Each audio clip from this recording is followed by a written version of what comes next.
Аж жаргал гэж юу вэ? Та ярьцлага өгөөч.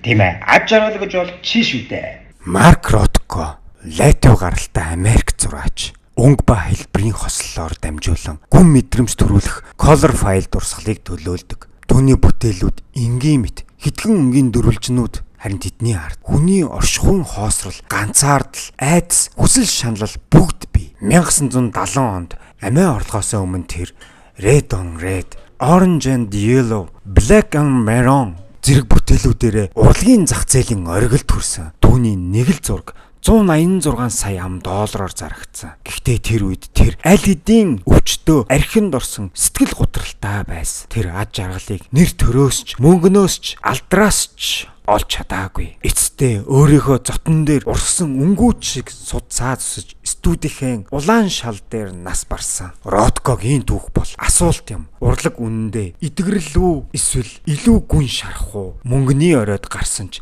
амьдралын утгыг олж чадаагүй зураачийн түүх аж жаргал гэж хаана оршдог вэ?